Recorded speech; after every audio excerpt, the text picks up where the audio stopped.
Awakening, be it the Dawn God Quest, the song from the Damning Well off the first soundtrack. On this soundtrack, I will always find things to love about it. Well, welcome back, everyone. Today I'm back with a brand new review. This time I'm reviewing the fourth Underworld soundtrack from the fourth movie in the franchise, Awakening. Unfortunately, this will be the final soundtrack of this series I review. So, unfortunately, we're getting close to the end, which is sad. But of course, we have 17 tracks to look at. The first 9 of which I'll be taking a look at in today's video. Of course, this soundtrack was released on January 17th, 2012 for the digital version, and January 31st for the physical release by Lakeshore Records. So, let's get into the soundtrack. Well, it starts off with Made of Stone, and of course this is the Renholder mix, and as usual, I'll be comparing both versions. Well, I already touched upon this one in my Evanescence review, and on that one I gave it a 4. And for this one, I'm giving it a 5, and that's just mainly because I feel like the remix does a bit better than the original version, and that's really most I have to say about this one. Most of the things I like about it kind of stick with it, and if you're interested, my review of this album is up on the channel.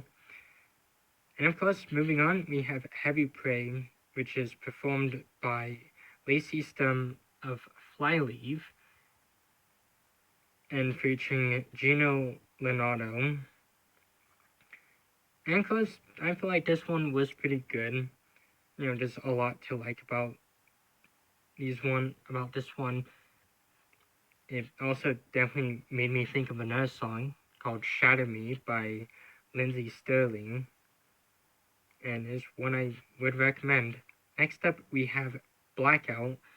Now, again, this is the Renholder mix, and it is performed by Linkin Park. And for both versions, I have to say, I think that they're both perfect. I don't know which one I like more. I had to keep rewinding both versions when I was listening to them because both of them are just really good, and it's hard to say which one's the better one. Of course, next up we have Apart, the Renholder mix by The Cure. Well, I didn't know this was a 6-minute song when I had listened to this one. If you saw my video on Rise of the Lichens, one of my criticisms with the remix for Under the Stars or Underneath the Stars was that they kind of cut the song in half.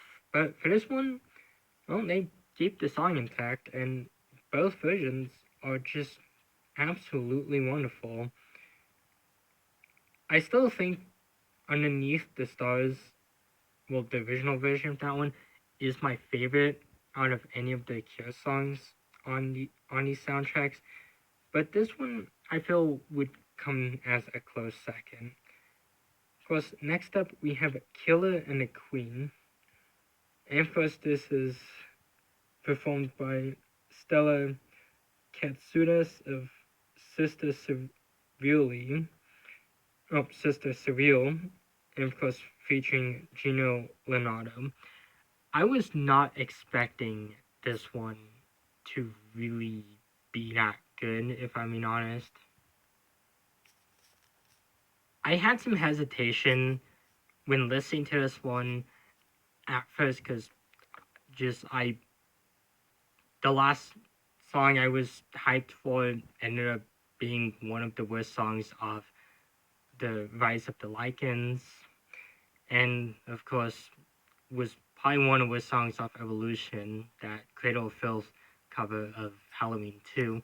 But this one just completely blew me away. I wasn't expecting this one to be as good, and if I'm being honest, if it was made before Underworld, I would have placed this one right before uh, All of This Past by Sarah Bettens, as both these songs kind of feel like they would really go with each other. course, next up we have Watch Yourself, the Van Holder mix. Of course, this is performed by Ministry, and well, the remix I'm giving a 4, the original I'm giving a 3, and that's just mainly because I'm not really much of a Ministry fan, so I already had some bias going into this.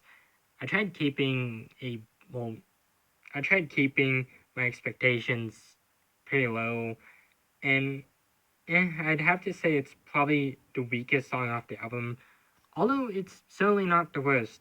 Unfortunately, that has yet to come. Well, of course, next up we have Trip to Darkness, the Ben Weinman remix. And of course, this is performed by Lacuna Coil. This is a band that took me by surprise to find out that they were on the soundtrack. They're certainly a welcome addition. I've heard a few songs from Lacuna Coil, and they've kind of been growing on me. And I feel like this is a perfect song to have been on the album. Of course, next up we have Youngblood, the Van Holder mix. And this is, of course, by The Naked and Famous. Both versions I'm giving a 5. Just one thing I like about the soundtrack is just how absolutely wonderful the remixes are, and just the song selection. This is one I would definitely recommend, and can't really say it very much with the next one. And of course, this is written by Blacklight Burns. Now, if you saw my Limp Bizkit review, you'll know that I just realized that Wes Borland is in this band, and I've heard a few songs from them even before I even started listening to Rise of Lycan soundtrack. But this one, I really wish that they chose a different one. I'm not giving this one a score, just mainly due to its title and lyrics.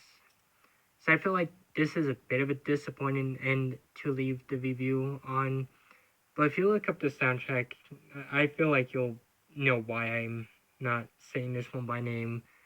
Mainly because, well, I really don't think I would be able to say this one on YouTube, nor do I feel comfortable with it. But of course, that's the first half of the soundtrack. It's pretty good so far. In a few days, I'll be wrapping up the rest of the soundtrack and giving my thoughts on it as a whole. But of course, next time, we'll just have to wait. But until then, goodbye.